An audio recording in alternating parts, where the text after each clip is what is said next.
Dear students, welcome to another session of information security class.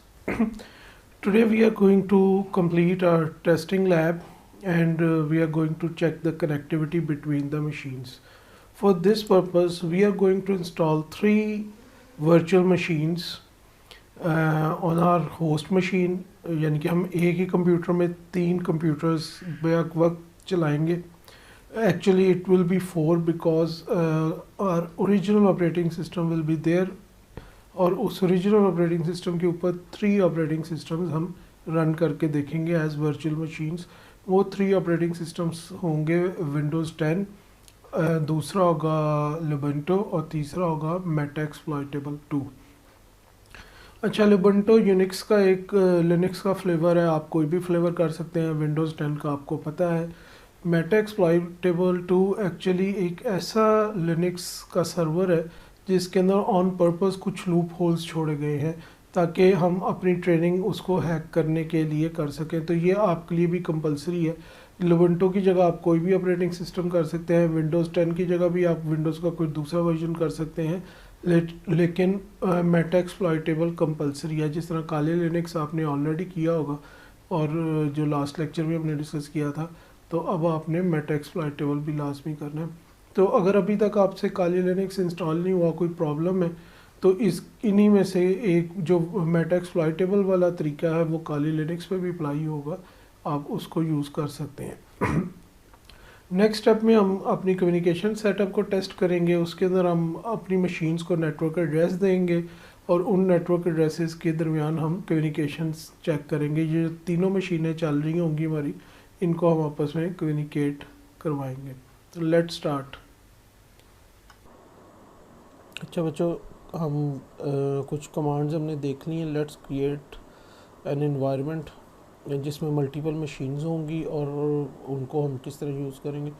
तो हम अपना virtual box open करते हैं. इधर आप देख रहे हैं कि मेरे पास काफ़ी मशीन्स मैंने ऑलरेडी इंस्टॉल की हुई हैं. एक ये मेरे पास काली के नाम से है और एक और काली लिनक्स के नाम से है. नॉर्मली मैं इसको यूज़ कर रहा हूँ काली को. उसके अलावा आपको मेटा एक्सप्लॉयटेबल मिल रहा है. एक मशीन यहाँ पे आपको नज़र आ रही है विंडोज़ 10 की.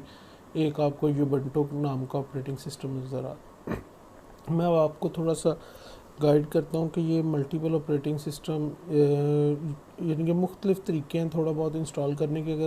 अगर अभी तक आपको वो इंस्टॉलेशन में कोई प्रॉब्लम्स हैं तो लेट्स सी ये किस तरह इंस्टॉल हुई हैं. फॉर एग्ज़ाम्पल काली तो हम चला रहे हैं, आपने मेरे फर्स्ट लेक्चर के बाद इंस्टॉल कर ली होगी और कोई क्वेरी भी नहीं आई, इसका मतलब है सबका वो काम हो गया होगा. तो काली लिनक्स तो आप ऑपरेट कर रहे होंगे अपने वर्चुअल बॉक्स में. ठीक है.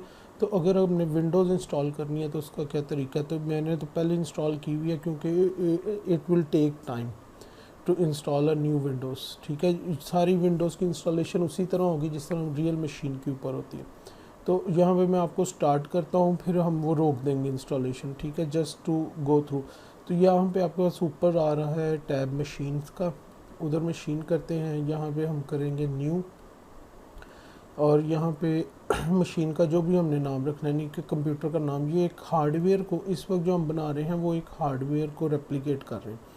ठीक है. उस हार्डवेयर पे हम अगर विंडोज़ इंस्टॉल करना चाहते हैं तो हम उससे विंडोज़ रिलेटेड कोई नाम रख देते हैं. मसलन मैं इधर कहता हूँ विन 10, अपनी हार्डवेयर का नाम रख देता हूँ. फिर नेक्स्ट वो पूछ रहा है कि आपने वो लोकेशन बताएं कि जिधर आपकी वो वर्चुअल मशीन जो है वो किस जगह स्टोर होगी. दूसरे लफ्ज़ों में जो वर्चुअल हार्ड ड्राइव आपकी बनेगी, तो जिस हार्ड ड्राइव में आपके पास जगह है, अच्छी जगह है, वहाँ पे आप बना लें. तो मेरा बाय डिफ़ॉल्ट जो पाथ आ रहा है मैं उसी में जान दे रहा हूँ क्योंकि सी ड्राइव में मेरे पास काफ़ी स्पेस है. तो बाय डिफ़ॉल्ट ये पाथ है C users Malik virtual box VMs.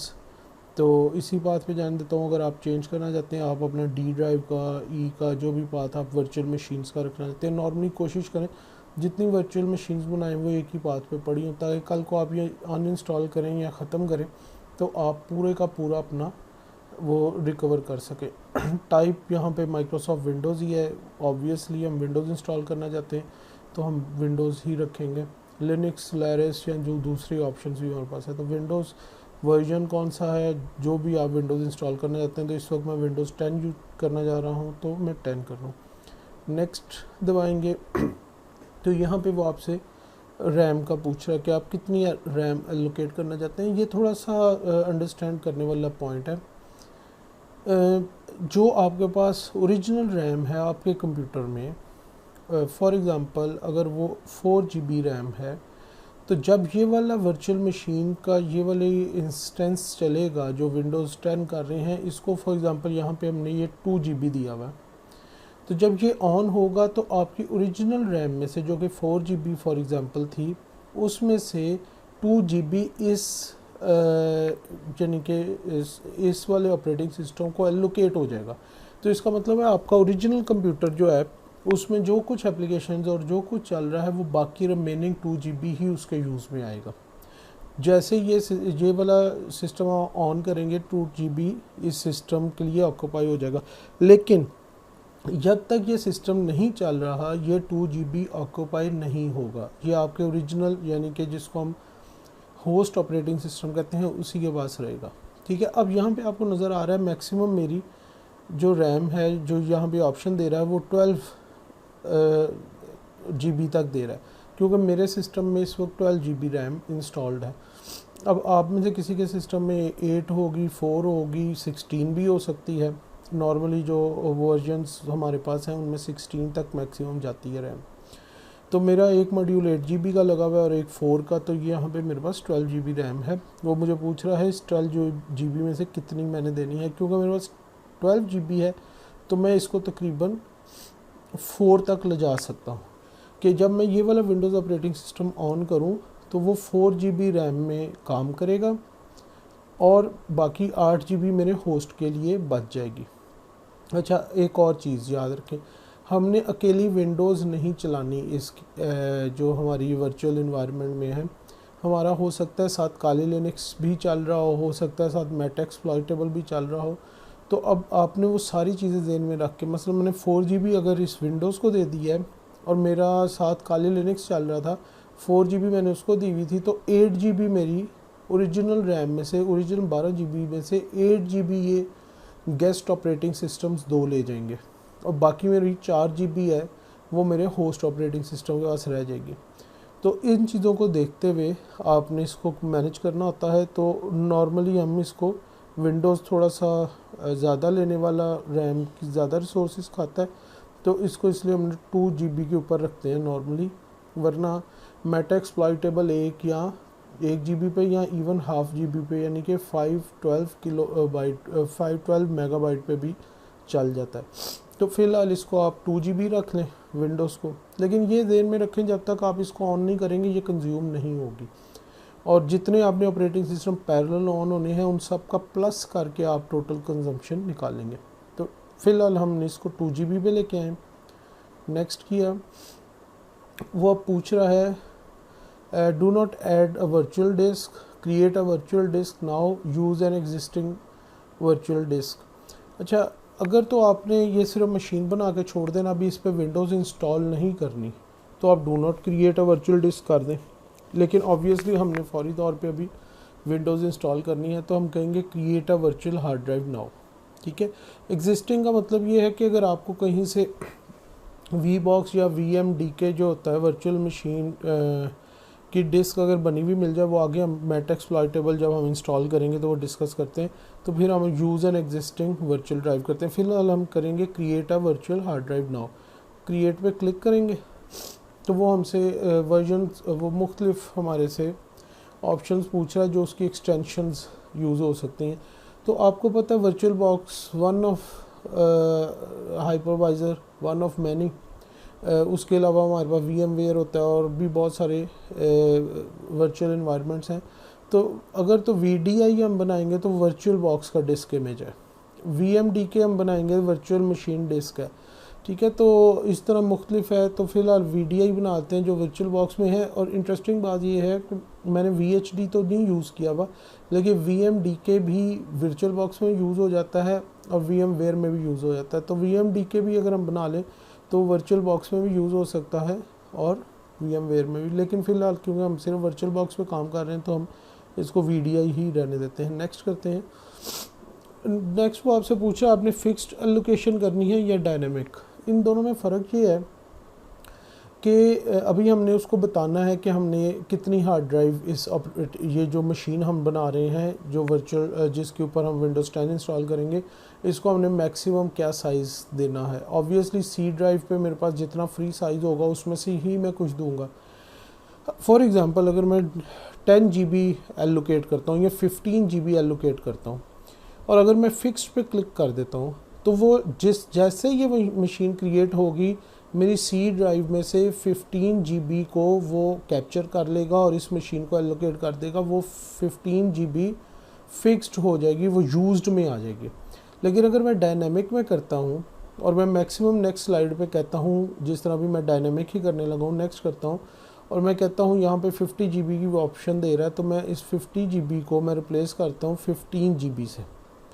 अच्छा, अब वो 15 GB मैक्सिमम तक जाएगा, लेकिन तब तक जब तक मैं विंडोज़ इंस्टॉल नहीं करूँगा, उसमें और चीज़ें नहीं डालूँगा, वो चीज़ें जितनी स्पेस लेती जाएंगी उतने GB कंज्यूम होते जाएंगे। वो फिक्स्ड होता तो वो 15 GB उसी वक्त कंज्यूम कर लेता और रख लेता रिज़र्व करके।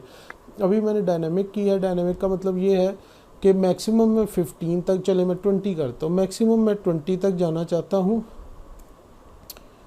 लेकिन उसको डायनामिकली जाऊंगा, यानी कि 20 GB मेरी सी में से यूज़ होगी इस मशीन के लिए। लेकिन अगर मेरी विंडोज़ 8 में इंस्टॉल हो गया फॉर एग्ज़ाम्पल 8 GB में, तो 12 GB रिमेनिंग जो है वो कंज्यूम नहीं होगी सी में से, वो रिज़र्व में रहेगी। अगर मैं उस 8 GB वाली विंडोज़ में और इंस्टॉलेशंस करता हूँ तो आहिस्ता आहिस्ता उधर से जितनी इंस्टॉलेशंस होती जाएंगी वो उतनी डिस्क उधर से यूज़ करता जाएगा, लेकिन डायनामिकली बढ़ेगी, लेकिन 20 के बाद जाके वो उससे ऊपर नहीं जाएगा। ठीक है, तो मैं यहाँ पे करता हूँ क्रिएट। अच्छा, ये हमारी मशीन क्रिएट हो गई। मशीन का नाम हमने विन 10 रखा था, मशीन पावर्ड ऑफ है, सिर्फ मशीन क्रिएट हुई है, यानी कि एक किस्म का हार्डवेयर बना है, हार्डवेयर का वर्चुअल हार्डवेयर बना है। इसके अंदर अभी इंस्टॉलेशन कुछ नहीं हुई। अब इंस्टॉलेशन करने का तरीका क्या है?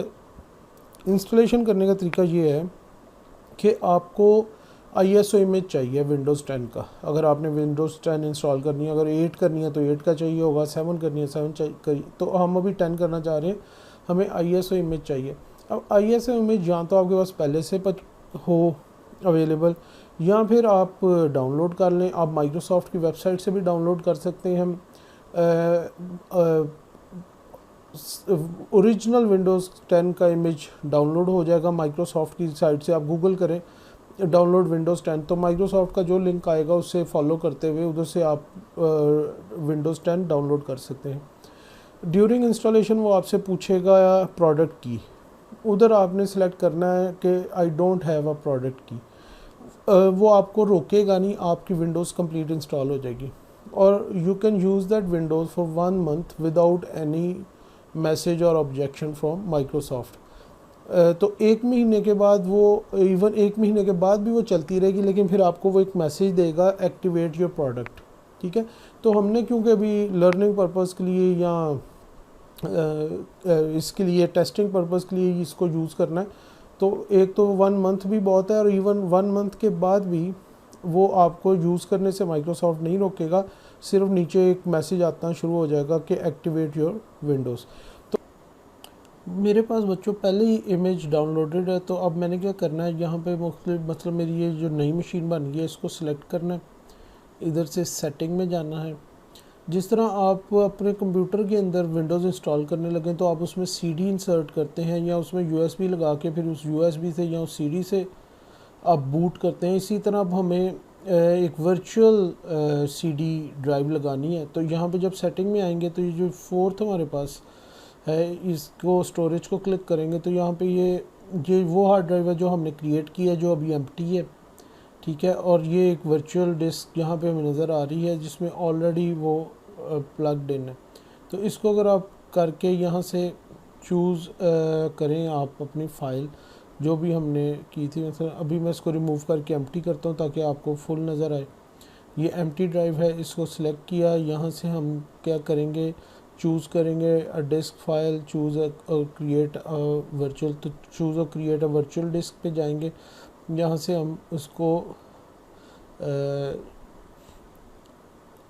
ऐड करेंगे ऐड करके ये जिधर हमारे पास ये मसलन मेरे पास ये सिक्योरिटी के अंदर सॉफ्टवेयर के अंदर ये मेरे पास विंडोज़ का इमेज पड़ा हुआ है, इसको डबल क्लिक किया, ये वो विंडोज़ का इमेज हाईलाइट हो गया। तो अभी इसको क्या करेंगे, चूज़ कर लेंगे। अब ये देखिए यहाँ पे अभी एम्प्टी लिखा आ रहा था, अब यहाँ पे विंडोज़ 10 प्रो वो इमेज का नाम आ गया। इसको अब हम करेंगे ओके। तो इसका मतलब अब इसमें हमारी डिस्क इंसर्ट हो चुकी है। अब इसको हम अगर यहाँ से क्लिक करके पावर ऑन करें, यहाँ डबल क्लिक करके पावर ऑन करें, मैंने डबल क्लिक किया तो ये पावर ऑन हो रहा है। तो इसको अब बूट करना चाहिए उस डिस्क से जो डिस्क हमने अभी उसके साथ एज ए इमेज लगाया। तो ये आपके सामने विंडोज़ का वेलकम स्क्रीन कह लें, या जो अभी अब ये क्योंकि हमने एक वर्चुअल मशीन बनाई है जिसमें हमने बहुत लिमिटेड सी रैम इसको साइन की है और ऑब्वियसली अपनी 4 कोर में से एक कोर प्रोसेसर की साइन की है। इसका मतलब है प्रोसेसर भी ये बहुत फुल इसको नहीं अवेलेबल, इसको रैम भी पूरी नहीं अवेलेबल।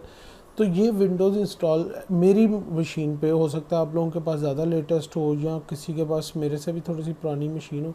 मेरी मशीन पे इसको इंस्टॉल होने में जो मैंने लास्ट टाइम इंस्टॉल किए थे ऑलमोस्ट 3 आवर्स लग गए थे, 2 GB रैम असाइन करने के साथ और एक कोर के साथ। तो इट्स अ लॉन्ग प्रोसेस। और ये नॉर्मल आप जिस तरह किसी ने भी ज़िंदगी में अगर विंडोज़ इंस्टॉल की है वही प्रोसेस है।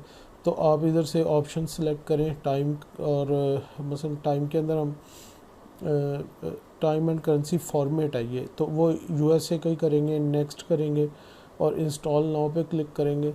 तो जो विंडोज़ के इंस्टॉलेशन का प्रोसीजर है वही प्रोसीजर शुरू हो जाएगा। ये सेटअप इज़ स्टार्टिंग।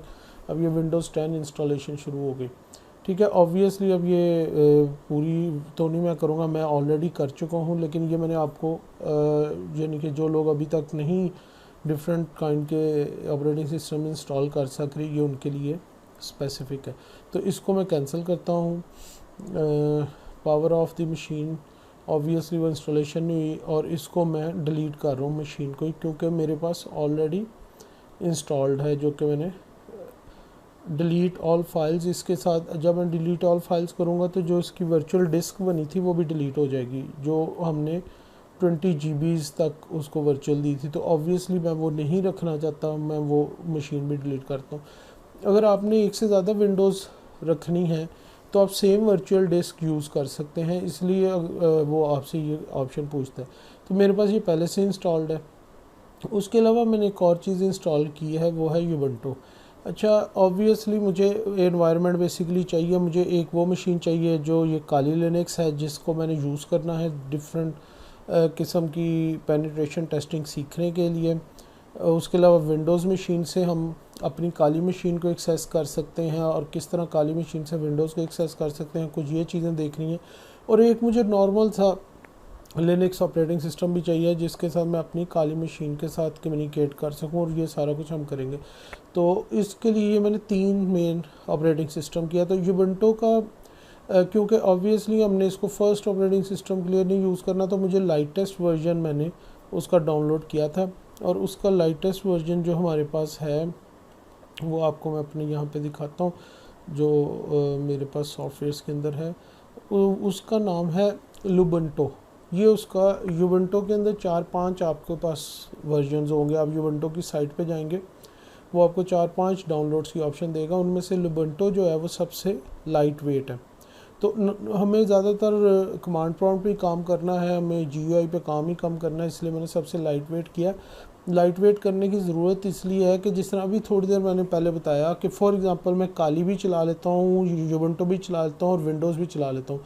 तो इन तीनों मशीन्स को मैंने कुछ ना कुछ रैम असाइन की हुई है। तो वो सारी रैम जब कंज्यूम होने शुरू हो जाएगी तो पीछे मेरे ओरिजिनल जो ऑपरेटिंग सिस्टम, जो ये मेरा ओरिजिनल विंडोज़ चल रहा है, इसके पास रैम ना होने के बराबर ना रह जाए। तो यूबंटू जो है, जो वर्जन मैंने किया वो बड़ी कम रैम में हो जाता है। फ़िलहाल मैं आपको दिखाता हूँ इसकी प्रॉपर्टीज़ कि मैंने इसको कितनी रैम असाइन की हुई है। एक मिनट, इसके अंदर हम जाएंगे सेटिंग्स में। सेटिंग्स के अंदर जाके सिस्टम में जाएंगे तो इसको मैंने 1 GB रैम असाइन की हुई है, और ये परफेक्ट चल जाता है 1 GB रैम में, ठीक है। और जो विंडोज़ का जो मैंने मशीन है, इसको मैंने मेरे ख्याल से 4 GB असाइन की होगी, आप इसको 2 भी कर सकते हैं।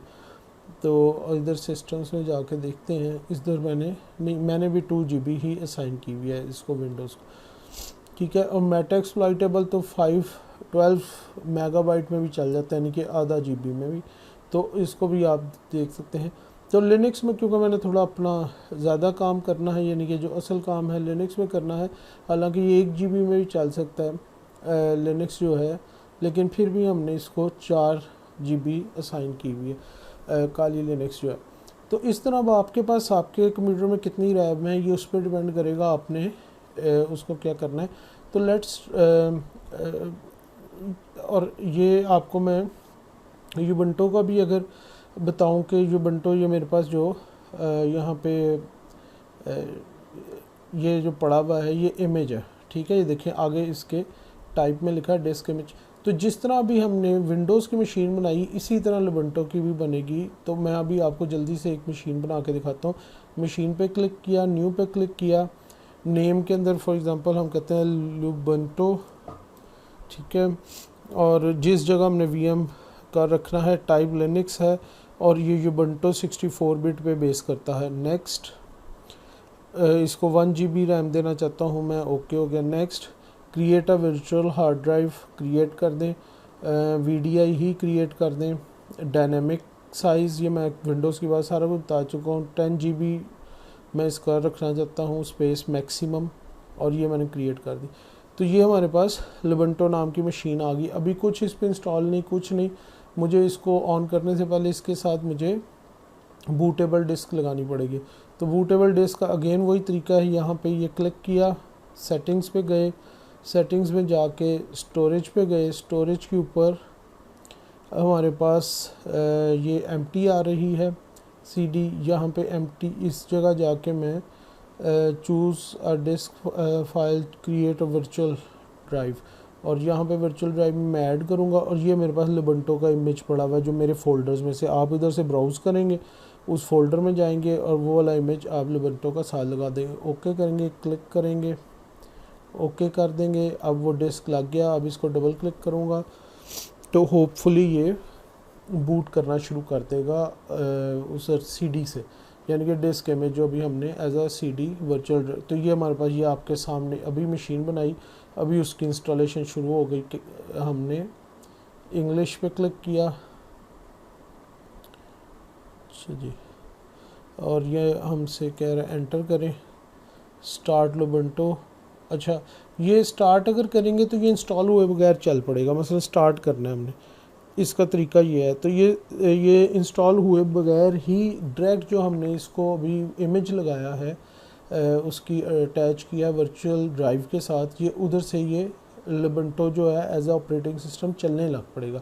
उसमें से जाके हमने इसको इंस्टॉल करना है, ठीक है। तो फर्स्ट टाइम जब आप इसे बूट करेंगे तो ये डायरेक्ट उधर से बूट हो गए कंप्लीट। जिस तरह आपके पास ऑप्शन होती है, आप USB से भी अपने सिस्टम्स को चला लेते हैं, तो ये उसी तरह ये अभी कंप्लीट अभी आपके सामने ऑपरेटिंग सिस्टम आ जाएगा। क्योंकि हमने रैम थोड़ी रखी हुई है और प्रोसेसर भी हमने एक कोर दिया हुआ है, इसलिए it is taking some time.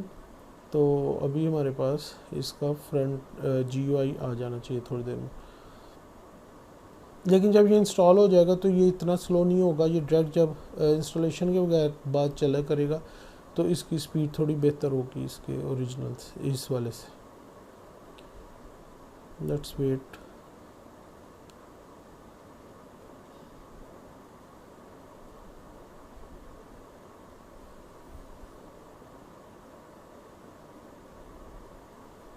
ये हमारे पास आ गया यूबंटो, और इधर हमारे पास ये एक छोटा सा आइकन आ रहा है इंस्टॉल यूबंटो। तो ये डायरेक्ट CD से चल रहा है, इसको डबल क्लिक किया तो ये इंस्टॉलेशन शुरू कर देगा, ठीक है। और इंस्टॉलेशन ये कहाँ पे करेगा, वो जो आपने इसको वर्चुअल ड्राइव बनाने का पाथ दिया उधर। तो अमेरिकन इंग्लिश आपने सेलेक्ट की है या ब्रिटिश इंग्लिश सेलेक्ट करें, थोड़ा सा वेट दे रहा है, फिर ये नेक्स्ट का बटन, ये अब आपके पास नेक्स्ट का बटन एक्टिवेट हो गया। नेक्स्ट दबाएँ, बैक आए, एशिया कराची उसने खुद ही डिटेक्ट किया, नेक्स्ट किया, जोन सी। तो ये अब आपकी इंस्टॉलेशन, मैं इसको फ़िलहाल कैंसिल कर रहा हूँ क्योंकि मैंने ऑलरेडी इंस्टॉल कर ली। लेकिन जब आप इसको एक और इंटरेस्टिंग चीज़ आपने थोड़ी सी याद रखनी है, जब ये रीस्टार्ट होगा फर्स्ट टाइम इंस्टॉलेशन के बाद, तो ये आपको कहेगा, आपको एक एरर मैसेज देगा कि आप जाके इसकी जो सीडी है वो यानी कि सीडी उसमें से निकाल लें। तो फिर आपको इसको क्लिक करके सेटिंग्स में जाके फर्स्ट रीस्टार्ट के बाद फिर स्टोरेज पे जाके ये लिबंटो को यहाँ पे क्लिक करके इसको राइट क्लिक करके रिमूव अटैचमेंट करेंगे तो डिस्क ख़त्म हो जाएगी।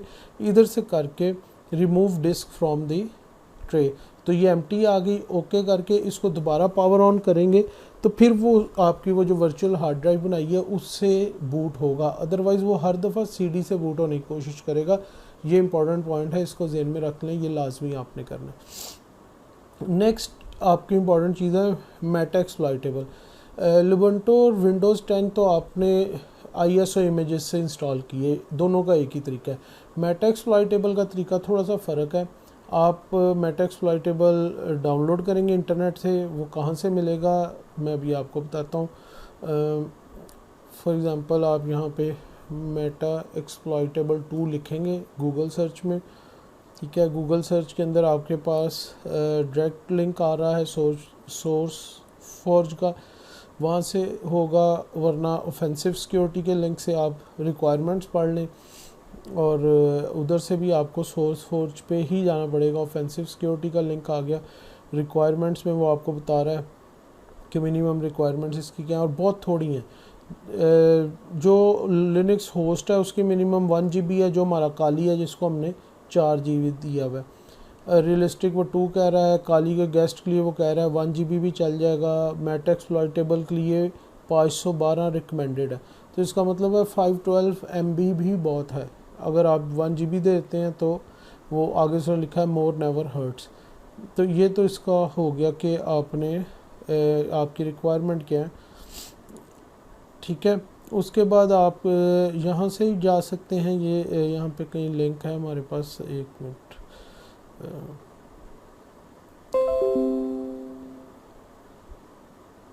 ये मेटा एक्सप्लॉइटेबल आ गया, ठीक है। ये लिंक है, तो यहाँ से हम सोर्स फॉर्ज पे चले गए। सोर्स फॉर्ज पे जाके आपने इसको डाउनलोड करना है, ये ग्रीन बटन है, 865 MB का है।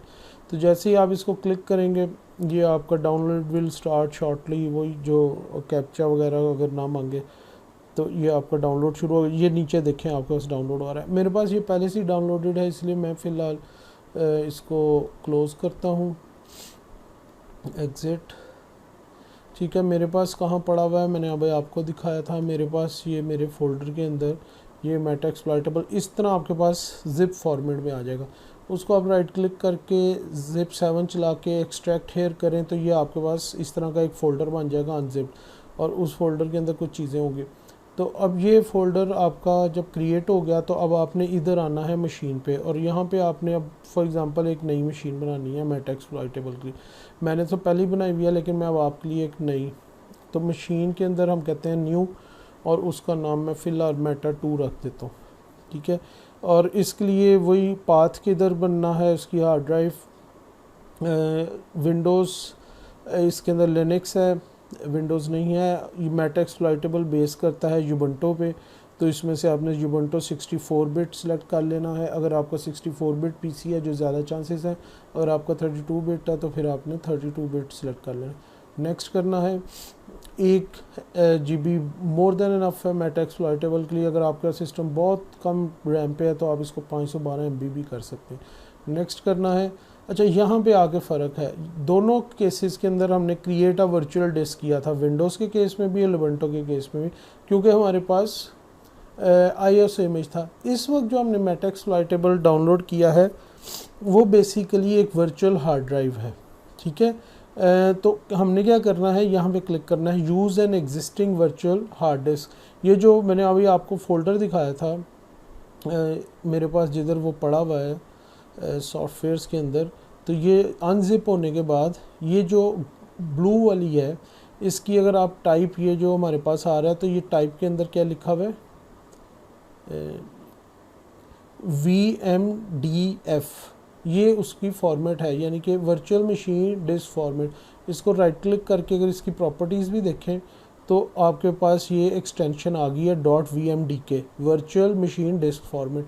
तो हमारे पास पहले से ही वो वर्चुअल डिस्क में है, इसलिए इसकी इंस्टॉलेशन नहीं करनी पड़ेगी, ये बड़ा क्विक काम होगा हमारा। ठीक है, वो किस तरह होगा, ये हमने खोले अपना, ये जो हमने अभी मशीन बनाई थी, बना रहे हैं न्यू, उसमें यूज़ एन एग्जिस्टिंग, और यहाँ से मैं उसको चूज़ करूँगा कहाँ से। ठीक है, तो यहाँ पे चूज़ करूँगा, यहाँ से ऐड करूँगा, ऐड में वही जहाँ पे मैं जाऊँगा जहाँ मेरा पड़ा हुआ है मैट एक्सप्लॉइटेबल। तो फॉर एग्ज़ाम्पल मेरा वो मैट एक्सप्लॉइटेबल के लिए यहाँ से मैं ब्राउज़ करता हूँ डेस्कटॉप पे नाउ में, नाउ के अंदर सिक्योरिटी में सॉफ्टवेयर में, और ये मैट एक्सप्लॉइटेबल। तो ये ब्लू वाला इमेज, क्योंकि ये वाली फ़ाइल मेरे पास है, तो ये ब्लू इमेज नज़र आया, इसको ओपन किया, ये यहाँ पे आ गया हमारे पास, ये हाईलाइटेड है ब्लू कलर में, इसको मैंने चूज़ क्लिक किया तो क्रिएट कर दिया, कोई इंस्टॉलेशन नीडेड नहीं, डायरेक्ट उसके साथ हमारा अटैच हो गया। यानी कि वीएम जो थी डिस्क पहले से बनी हुई वर्चुअल मशीन डिस्क फॉर्मेट, वो कंप्लीट इंस्टॉलेशन थी। इसको मैं डबल क्लिक करूँगा तो अब ये ऑन हो जाएगा, ये किसी किस्म की इंस्टॉलेशन मेरे से नहीं मांगेगा। ठीक है, तो ये हमारा मैट एक्सप्लॉइटेबल भी इंस्टॉल हो गया। थोड़ा सा टाइम, यानी कि 1 GB रैम दी हुई है हमने, उस हिसाब से इसको बूट होने में जो भी टाइम लगेगा। और इसके अंदर हमने, क्योंकि मैट एक्सप्लॉइटेबल इसलिए यूज़ होगा कि इसको हमने हैक करना है मुख्तलिफ तरीक़ों से, तो इसके अंदर GUI और इस तरह के हैवी ड्यूटी चीज़ें नहीं डाली गई जो इस मशीन को स्लो करें। तो ये हमारे पास लोड हो रहा है मैट एक्सप्लॉइटेबल, कोई इंस्टॉलेशन हमने नहीं की, ये डायरेक्ट खुद ब खुद सिर्फ हमने डिस्क अटैच किया। तो होपफुली आप इस वीडियो को देखने के बाद आप अपनी इन्वायरमेंट कंप्लीट कर लेंगे। काली लिनक्स आपने पहले इंस्टॉल किया हुआ है, अब आप मैट एक्सप्लॉइटेबल 2 भी इंस्टॉल कर लेंगे, आप एक विंडोज़ की मशीन भी इंस्टॉल कर लेंगे, और आप एक और लिनक्स की, कोई भी लिनक्स जो आपको पसंद हो कर लें। मैंने लुबंटो किया हुआ है, आप अगर आपको खुद से नहीं कोई लिनक्स का ज़्यादा, तो आप भी लुबंटो डाउनलोड कर लें। ubuntu.com पे जाएं और वहाँ से डाउनलोड्स के अंदर मुख्तलिफ उसके वर्जन्स बड़े होंगे। जो लुबंटो है वो लाइट वेट है, वो आप इंस्टॉल कर सकते हैं। तो ये मैट एक्सप्लॉइटेबल हमारा रनिंग की तरफ जा रहा है, मुख्तलिफ सर्विसेज, और ये हमारा मैट एक्सप्लॉइटेबल यानी कि चलना शुरू हो गया। इसमें GUI नहीं डाली गई क्योंकि GUI की ज़रूरत नहीं है, तो वो लॉगिन मांग रहा है। तो लॉगिन किस तरह करना, वो हम जब इसको यूज़ करेंगे तो तब देखेंगे। अभी मैं इसको क्लोज़ करता हूँ, ये आपके सामने मैंने किया है, और इसको इंस्टॉल भी नहीं करना पड़ा, और वर्चुअल डिस्क पहले से बनी हुई थी, तो वही हमने सिर्फ अटैच किया, तो ये मेटा 2 हमारा चल गया। तो let's start some operating systems. For example Kali Linux को डबल क्लिक करता हूँ तो काली लिनक्स अब हमारा चलेगा। ठीक है, अच्छा एक टिप है, जब भी आप वर्चुअल बॉक्स के अंदर ऑपरेटिंग सिस्टम्स और मुख्तलिफ वर्चुअल बॉक्स को यूज़ कर रहे हो, तो आप एक्स्ट्रा सॉफ्टवेयर्स कम से कम यूज़ करें। मसला आप अपने होस्ट के अंदर जो भी एक्स्ट्रा कोई एप्लीकेशन चल रही हैं उनको बंद कर दें। तो मैंने क्योंकि इसको बंद करते हुए काली लिनक्स को मैंने यहाँ से क्रॉस किया था, और यहाँ से मैंने कहा था सेव मशीन स्टेट, तो इसलिए ना उसने मेरे से लॉगिन मांगा है ना कुछ मांगा है। जिस स्टेट में मैंने बंद किया था उसने उस स्टेट में ला के मुझे दिखा दिया। तो ये मेरे पास काली लिनक्स आ गया। ठीक है, जो पहले से मेरे पास इंस्टॉल है, जिसको हम अपनी कमांड्स के लिए यूज़ भी करते हैं। तो मैं इसको थोड़ा सा, इसकी विंडो को बड़ा छोटा करके मैनेज कर सकता हूँ। तो let's start another operating system parallel. तो विंडोज़ 10 मैंने पहले से इंस्टॉल रखी हुई है, थोड़ा टाइम लगेगा क्योंकि Windows is a heavy software, और मैंने सिर्फ 2 GB में की हुई है, लेकिन मैंने इसकी भी स्टेट सेव की हुई थी। ये स्टेट सेव करने का मतलब है जिस तरह आप हाइबरनेट करते हैं सिस्टम को, तो वो जल्दी से ही आपको आ जाता है। तो ये मेरे पास विंडोज़ चल गई। ठीक है, एक काम और करना है आपने, सारी मशीन्स को इंस्टॉल करते हुए, जो मेरे पहले लेक्चर में, ज़रा फिर से इसको बंद कर रहा हूँ सेव द मशीन स्टेट करके, जो सारे यानी कि फ़र्स्ट लेक्चर के अंदर जब काली लिनक्स फ़र्स्ट टाइम आपने इंस्टॉल किया था, उस वक्त मैंने आपको बताया था कि आपने इसको एक नेटवर्क असाइन करना है सबको, और हमने एक नेटवर्क बनाया था। तो आप अब जो भी मशीन इंस्टॉल करते जाएं, मसलन मैंने इसलिए बंद की कि मैं चेक कर रहा था, तो मैंने ये विंडोज़ की हुई है, विंडोज़ पे जाके इसकी सेटिंग्स पे जाता हूँ, ये विंडोज़ की मशीन को, तो इसमें नेटवर्क्स पे जाता हूँ। हाँ जी, ये देखिए अटैच टू नेट लिखा हुआ है, इसको हमने नेट नेटवर्क करना है। और नेट नेटवर्क में हमने एक अपना नेट नेटवर्क बनाया था जिसका नाम हमने नेट नेटवर्क रखा था। ठीक है, ये सिलेक्ट कर लेना है, ओके हो गया। यूबंटू के लिए भी मैंने यही काम करना है, नहीं साइन हुआ हुआ, इसको जाके साइन करना है। नेटवर्क्स में गए, यहाँ से नेट नेटवर्क में किया और ये नेट नेटवर्क आ गया और इसको साइन कर लिया।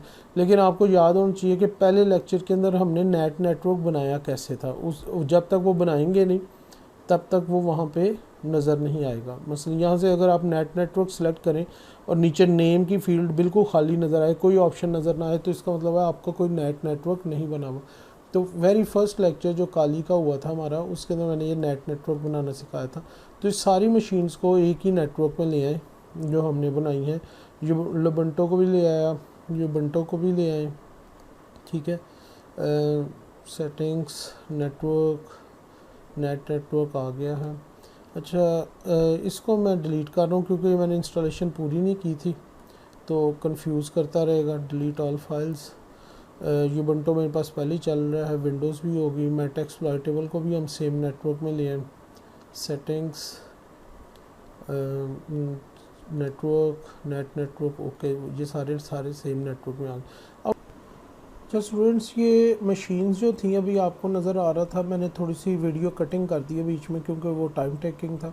मैंने ये सारी तीनों मशीन्स को, बल्कि चारों मशीन्स को ऑन किया था और ऑन करने के बाद उनको शट डाउन किया, पावर ऑफ किया। पहले यहाँ पे आपको सेव स्टेट नज़र आ रहा था, अब यहाँ पे सारी मशीन्स के साथ पावर ऑफ नज़र आ रहा है। वो इसलिए करना पड़ा है कि जब तक आप रीस्टार्ट नहीं करेंगे, प्रॉपर रीस्टार्ट मशीन को अगर उसी स्टेट में सेव करेंगे तो जो नेटवर्क की प्रॉपर्टीज़ हमें नेट के अंदर ऐड की हैं नेटवर्क में, वो प्रॉपर्टीज़ अप्लाई नहीं होनी थी। तो वो मैंने मशीन्स को पावर ऑफ किया। अब जब मैं मशीन को रीस्टार्ट करूँगा तो जो कोई सेटिंग्स चेंज हुई होंगी वो अप्लाई हो जाएंगी।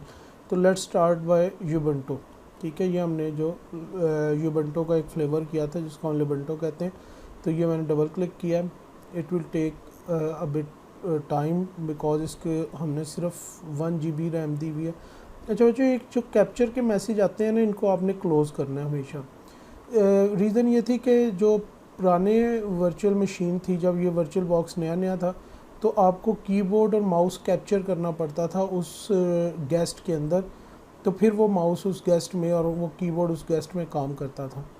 अब क्या है कि अगर आपका माउस और कीबोर्ड वो गेस्ट फोर फ्रंट पे है एज अ एप्लीकेशन, तो ऑटोमेटिकली आपका कीबोर्ड भी और माउस भी उसके लिए काम कर रहा होता है। प्रीवियस वर्जन्स में ऐसा नहीं था, तो हमें कैप्चर करना पड़ता था। अब हम वो कैप्चर नहीं करेंगे।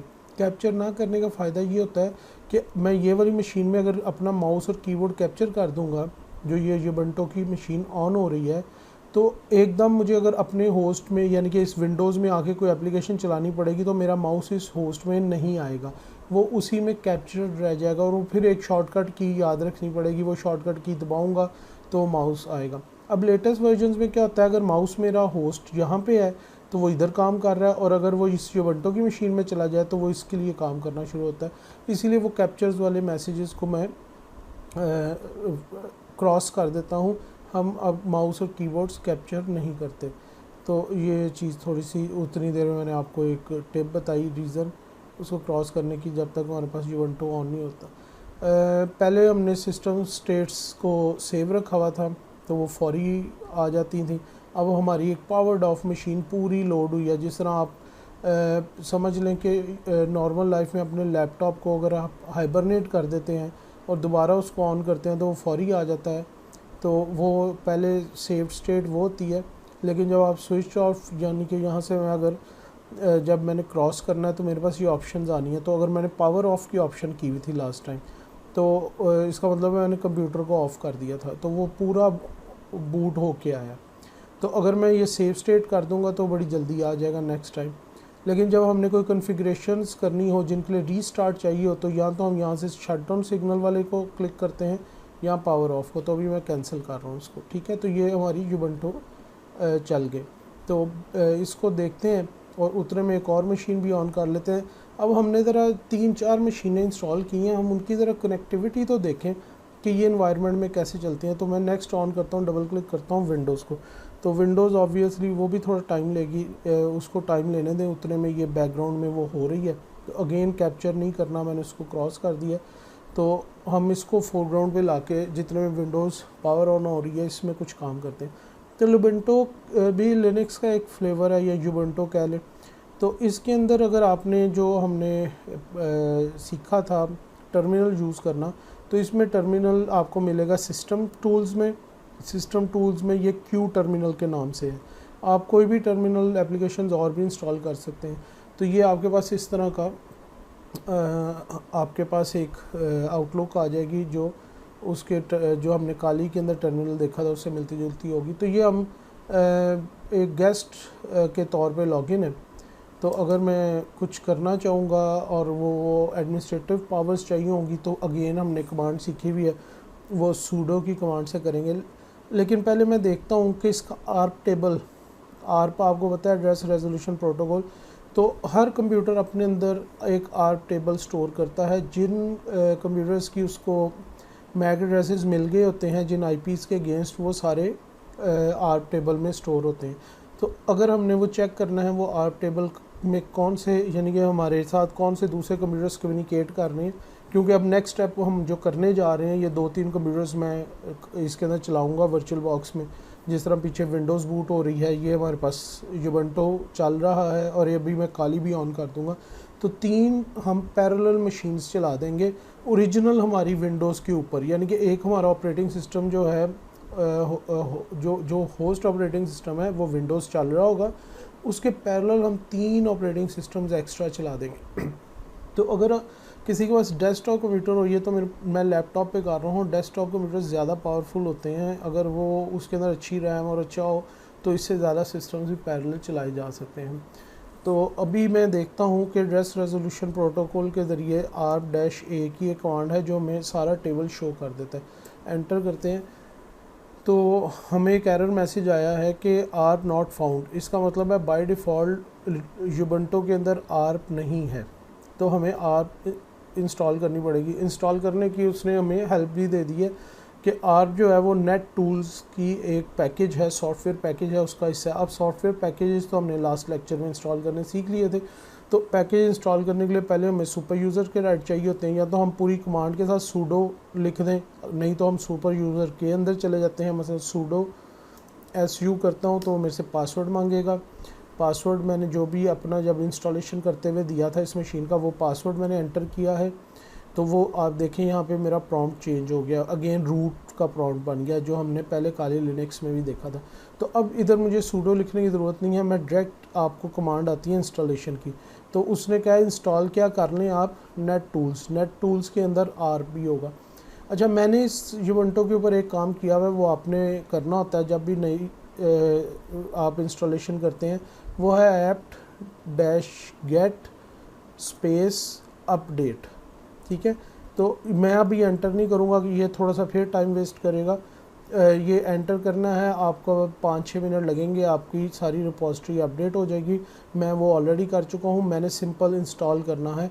तो इंस्टॉल के लिए क्या है हमारे पास, apt-get स्पेस इंस्टॉल स्पेस जो पैकेज इंस्टॉल करना है। तो पैकेज का नाम उसने हमें खुद ही बता दिया कि आर्प जो है वो नेट टूल्स का हिस्सा है। तो मैं एंटर करता हूँ, वो मेरे से पूछेगा, पहले वो पैकेज ढूंढ के लाएगा, फिर मेरे से पूछेगा कि क्या मैं इसको इंस्टॉल करना चाहता हूँ, और फिर वो इसको इंस्टॉल कर देगा। ठीक है, unable to locate package net tool, उसको ये नहीं मिला, रीज़न क्या है, अनएबल टू लोकेट शायद नेट नहीं चल रहा या क्या रीज़न है, लेट्स सी।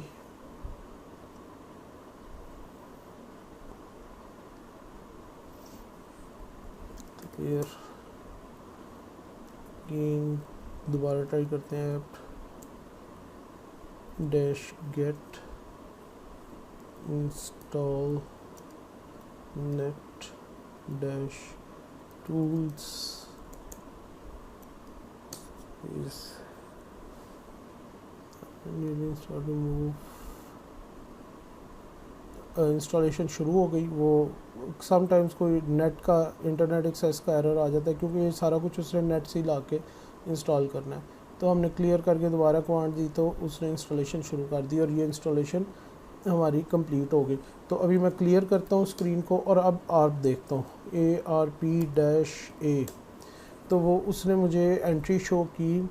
वो कहता है कि एक एड्रेस उसको पता है कोई 10.0.2.3। आपको याद होगा कि जब हमने फर्स्ट लेक्चर जो मैंने दिया था जिसमें वर्चुअल मशीन्स क्रिएट करनी, वीबॉक्स इंस्टॉल करना सिखाया था और पहली वर्चुअल मशीन बनाई थी, तो हमने एक नेटवर्क बनाया था और इसको लास्ट लेक्चर में हमने सारी मशीन्स को उस नेटवर्क का नेटवर्क का हिस्सा बनाया था।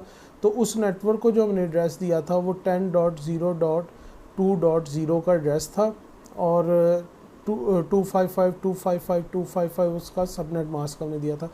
और अब जो भी मशीन उस नेटवर्क का हिस्सा होगी उसको डायनामिकली उधर से एड्रेस मिलेगा। तो अभी उसको सिर्फ 2 IPs पता लग रहे हैं। एक को वो गेटवे कह रहा है, गेटवे डिफ़ॉल्ट गेटवे जो उसके पैकेट्स बाहर ले जाने वाला IP है 10.0.2.1। ये IP बेसिकली इसकी वर्चुअल मशीन का है, जो हमारा वीबॉक्स है उसको वो इसको ट्रीट कर रहा है हमारे होस्ट मशीन से मिलके। और ये IP जो है ये इसको आप कह लें होस्ट का IP ला रहा है जो हमारी विंडोज़ है। इससे हम इसका मतलब है अभी इसको ये वाली विंडोज़ का IP नहीं मिला, ठीक है। इसके ARP में इस विंडोज़ का IP नहीं है। अब ये हमारे पास विंडोज़ भी ऑन होगी तो हम इस पे भी काम शुरू करते हैं, लेकिन हम तीसरी मशीन को भी ऑन कर रहे हैं ताकि जितने में हम विंडोज़ पे काम करें तो ये थर्ड मशीन भी ऑन हो जाए। तो मैं ये काली लिनक्स को भी डबल क्लिक कर दिया, ठीक है। तो अब इसको मैं मिनिमाइज़ कर देता हूँ। अभी थोड़ी देर में आपको पीछे नज़र आना शुरू हो जाएगा, ये काली लिनक्स भी ऑन होनी शुरू हो गई है और इसको हम ऑन होने देते हैं। विंडोज़ हमारे पास ऑन है, लुबंटो हमारे पास ऑन है, हम उन दोनों में काम कंप्लीट कर सकते हैं। तो विंडोज़ के अंदर भी अगर मैं यहाँ पे सर्च के अंदर CMD लिखूँ और एंटर करूँ, ये नीचे CMD लिखा आ रहा है और मैंने एंटर दबाया है, तो अब क्योंकि ये वर्चुअल मशीन्स हैं इनको थोड़ी मेमोरी कम मिली हुई है इसलिए थोड़े फंक्शन स्लो होते हैं। तो ये मेरे पास विंडोज़ का कमांड प्रॉम्प्ट आ गया, ठीक है। तो इधर भी मैं ARP-A लिख सकता हूँ। तो विंडोज़ कहता है कि उसको अपने फिज़िकल इंटरफेस के बाहर 10.0.2.1 का पता है जिसका फिज़िकल एड्रेस ही है, वो यूबंटो को भी पता था, ठीक है। और यूबंटो ने इसके साथ क्या लिखा था, गेटवे। और इसी तरह 10.0.2.3 का उसको पता है, ठीक है। और अगेन ये इसी चीज़ का लुबंटो को भी पता था, ये भी कोई डिफ़ॉल्ट एड्रेस है, ये भी किसी हमारी मशीन का एड्रेस नहीं है। और ब्रॉडकास्ट ID ये है हमारे पास, हमेशा आखिरी एड्रेस ब्रॉडकास्ट होता है 255 जिसके साथ लगा हुआ है। तो इस तरह ये उसको कुछ एड्रेसेस पता है और कुछ एड्रेसेस उसको बाहर के पता लग रहे हैं जो बाहर की ट्रैफिक को ले जाने वाले। तो लेकिन अभी इसका मतलब है कि अब मुझे ये चेक करना है कि मेरी विंडोज़ को इसको कौन सा IP मिला हुआ है। तो उसके लिए यहाँ पे हमारे पास विंडो के अंदर कमांड है ipconfig, ठीक है। मैंने ipconfig लिख के एंटर किया तो ये मुझे बताएगा कि मेरी इस विंडोज़ के कौन कौन से इंटरफेस पे कौन कौन सी। तो उसको यहाँ पे ईथरनेट अडाप्टर एक इंटरफेस मिल रहा है और उसके साथ link connection IPv6 address, IP version 4 address. इस विंडो का एड्रेस यानी कि इस ऑपरेटिंग सिस्टम का जो हमारा विंडोज़ गेस्ट ऑपरेटिंग सिस्टम है इसका IP एड्रेस है 10.0.2.5, ठीक है। और डिफ़ॉल्ट गेटवे है 10.0.2.1 जो उसने भी शो किया था। तो और इसका अगर मुझे ये मैं यूबंटो में आ गया हूँ, यूबंटो का अगर मुझे IP एड्रेस चाहिए तो इधर IP कॉन्फ़िग नहीं होता, इधर इफ़ कॉन्फ़िग होता है। IP stands for internet protocol configuration. Unix में वही काम करता है, यूनिक्स का कोई भी फ्लेवर हो लिनक्स का वही काम करता है IF config. IF stands for interface, ठीक है। तो चीज़ वही है। IF कॉन्फ़िग लिख के मैंने एंटर दबाया तो उसने मुझे बताया है ये E stands for Ethernet port, ENP। Ethernet port के बाद उसके जो चीज़ है वो उसका अपना IP ये है, यानी कि मेरा ये जो यूबंटो की मशीन चल रही है इसका IP है 10.0.2.15। अब जब मैंने इधर ARP किया था विंडोज़ में, ठीक है, तो यहाँ पे मुझे 10.0.2.15 कहीं नज़र नहीं आ रहा। इसका मतलब है कि अभी तक इन दोनों मशीन्स को एक दूसरे का मैक एड्रेस नहीं पता, लेयर 2 का एड्रेस नहीं पता। रीज़न क्या है, हमने थ्योरी में पढ़ा था जब फर्स्ट टाइम कोई मशीन किसी और अपने लोकल नेटवर्क पे किसी मशीन को मैसेज भेजती है तो उसको लेयर 2 एड्रेस नहीं पता होता, तो वो एक आर्प का मैसेज भेजती है जिसके ज़रिए वो लर्न करती है और फिर उसको अपनी एंट्री अपने टेबल में एंटर कर लेती है और फिर उसको पता है। तो अभी हम एक कम्युनिकेशन करते हैं, ठीक है। अब मुझे ये बताएं आपकी विंडोज़ का एड्रेस आपको पता लग गया है, ये है 10.0.2.5, ठीक है। तो मैं इस जो हमारे पास यूबंटू है, लिनक्स है, इस पे बैठ के मैं विंडोज़ को पिंग करने लगा हूँ, यानी कि अपनी विंडोज़ की आईपी एड्रेस पे पिंग स्पेस 10.0.2. सॉरी ये मेरा नाम लॉक नहीं लगा हुआ था नाम लॉक लगाना पड़ेगा। 10.0.2. विंडोज़ का एड्रेस क्या था 5। तो एंटर करते हैं, लेट्स सी कनेक्टिविटी दोनों में है, एक दूसरे को कम्युनिकेट कर सक रहे हैं कि नहीं। तो नीचे जाओ भाई, क्लियर कर लें, हमारे पास नीचे स्पेस नहीं है, कंट्रोल सी क्लियर पिंग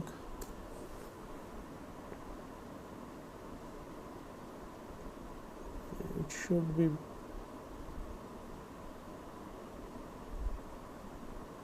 क्या रीज़न है, नेटवर्क कनेक्टेड है।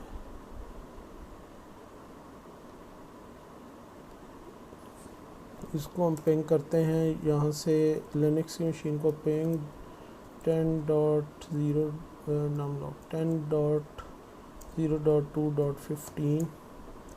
अच्छा, यहाँ से फौरी पिंग शुरू हो गया। वो यूबंटू की कोई सेटिंग का कोई मसला होगा, सेटिंग का नहीं एक्चुअली मसला होता है। इसको मैं रीस्टार्ट करूँगा तो ये पिंग करना शुरू कर देगा। प्रॉब्लम आती है ये हमारे पास वर्चुअल बॉक्स में सम टाइम इस तरह की प्रॉब्लम्स आती हैं। तो इसको मैं अभी रीस्टार्ट करूँगा तो ठीक भी हो जाएगा। तो हमने इधर से पिंग किया, विंडोज़ से पिंग किया 10.0.2.15 को, जो कि इस मशीन का एड्रेस था। तो उसका मुझे फौरी तौर पे रिप्लाई आया, ये रिप्लाई फ्रॉम, ये हमारे पास सारे उसके रिप्लाई आ गए। तो अब हम देखते हैं कि इस कम्युनिकेशन के बाद हमारे आर टेबल्स में कोई फ़र्क पड़ा। R-A, तो यहाँ पे हमारे पास ये देखें, पहले ये एंट्री नहीं आ रही थी, ये विंडोज़ की एंट्री आ गई जो कि विंडोज़ का आईपी है। जो हमारे पास ये लेफ़्ट पे मशीन चल रही है विंडोज़ वाली मशीन, ये इसका आईपी है 10.0.2.5, ठीक है।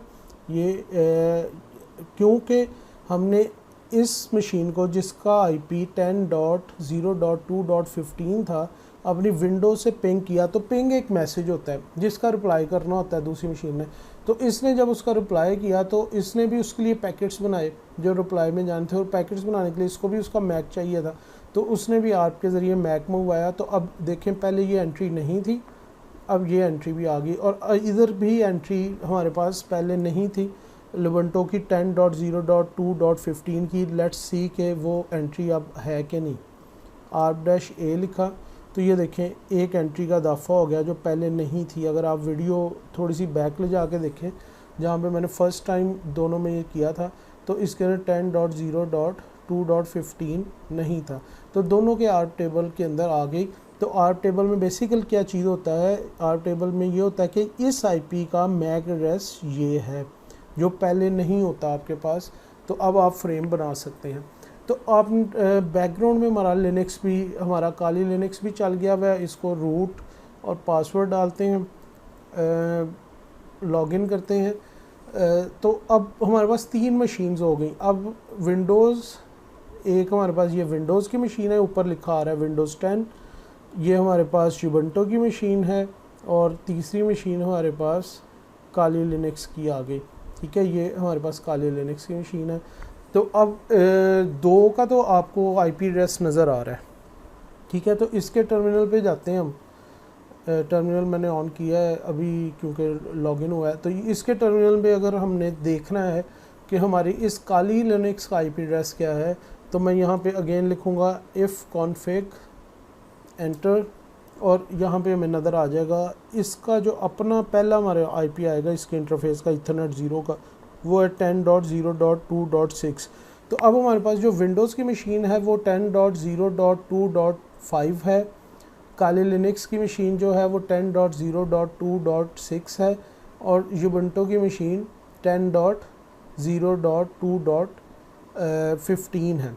तो अब इधर देखें 6 की एंट्री नहीं आ रही, ठीक है। 10.15 की एंट्री तो आ गई हमारे पास, 3 की भी है, 1 की भी है, 16 की नहीं है। दोबारा करके देख लेते हैं आर्प, ठीक है। ये यहाँ पे मैं दोबारा करता हूँ ARP-A स्पेस, तो ये नई एंट्रीज आ गई। तो इधर आपको देखें 10.1, 3, 15 और ब्रॉडकास्ट मिल रहा है 10 का 255, कहीं पे भी 6 की एंट्री नहीं है। तो अगर मैं यहाँ से विंडोज़ को पिंग करूँ काली लिनक्स में, अच्छा पहले देख लेते हैं काली लिनक्स के अंदर कौन सी एंट्रीज हैं। ARP- पहले मैं क्लियर कर देता हूँ ताकि आपको सिर्फ वो एंट्रीज नज़र आए। क्लियर कर दी ARP-A की, तो इसके अंदर अगेन वही दो एंट्रीज हैं जो दोनों मशीन्स दूसरी में जब वो ऑन हुई थी सिर्फ दो एंट्रीज थी। एक डिफ़ॉल्ट गेटवे की एंट्री है .1 वाली, और एक .3 वाली, वो भी वर्चुअल बॉक्स की कोई डिफ़ॉल्ट एंट्री है। इसका मतलब है इसमें ना विंडोज़ का IP एड्रेस लिखा हुआ है, यानी कि इसके आर्प टेबल में, यानी कि 10.0.2.5 विंडोज़ का है वो भी नहीं है, और इसके अंदर 10.0.2.15 भी नहीं है यूबंटू का। तो पहले हम यूबंटू को पिंग कर देते हैं।